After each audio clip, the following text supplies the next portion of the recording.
Hi, fourth grade. Yesterday I had you watch a short video about making inferences, and then I had you look at a couple of pictures, and I asked a few questions to see if you could tell me what was actually happening in those pictures. I have one of those pictures here that I wanted to share with you. But before I begin, I just want to define what an inference is. So an inference is where you take some clues and you add to that some knowledge that you already know. And with those clues and that knowledge that you already know, you come to a conclusion or a decision about a picture or about what might be happening in a story. So I wanted to go back to this picture from yesterday and just share with you some of the things that people saw and thought were actually going on in this story. Some of the answers were, the mother's asking where her coffee went and the boy looks extremely guilty. The kid is hyper and the mom's wondering where her coffee went. The kid looks super energetic. The kid has gone crazy. The person doesn't know where her coffee is. I know the kid drank the coffee, so he is very energetic. The boy is going crazy and the mom's coffee is gone. The boy drank the mom's coffee.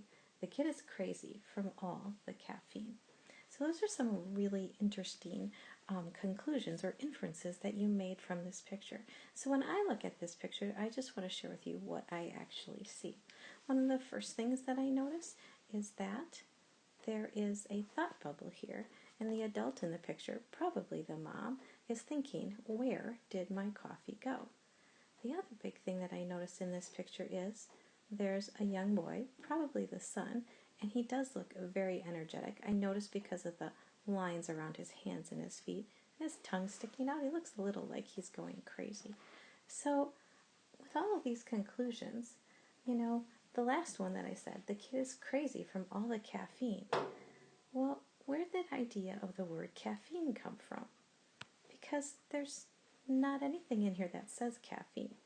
So I wanted to talk to you just a little more specifically about how we make inferences, and then we can come back to this in just a moment.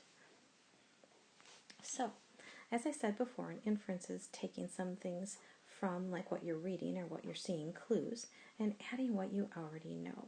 So a lot of times authors don't always tell their readers everything, and they rely on you, the reader, to take those clues and things you already know to understand the story better.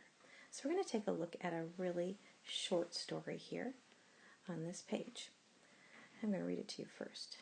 My heart started to race as I stared down at the broken pieces. How will I be able to explain this when Mom gets home? I thought to myself. So the first thing I wanted to ask is, what kind of clues did you find in that text? And as I'm reading along, I think of just a few things. It says, my heart started to race. So the word race is one of the words that I find as a clue in my text.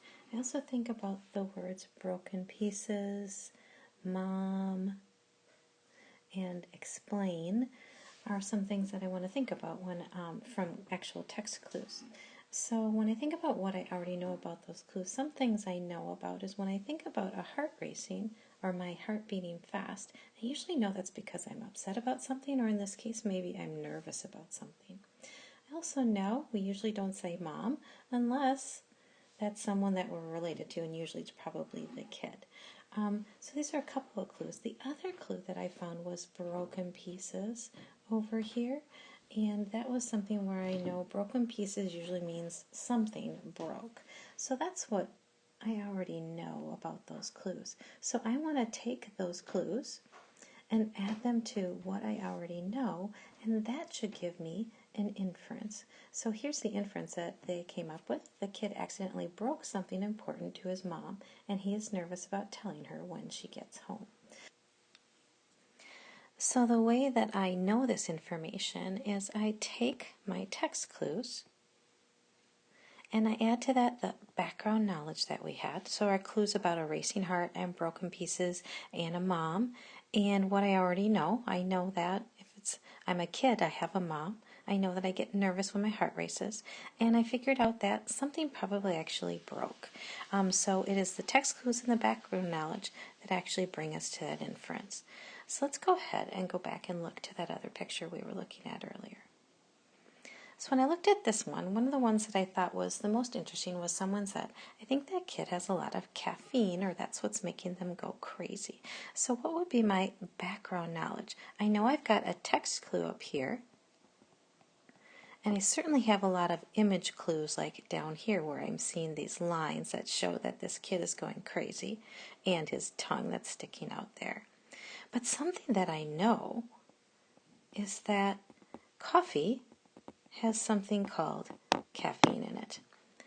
And caffeine typically gives people or kids a lot of energy. So I thought that was a pretty good inference that this kid was going crazy because of that caffeine because he drank his mom's coffee. We're going to have you go ahead and do some practicing with an actual video next.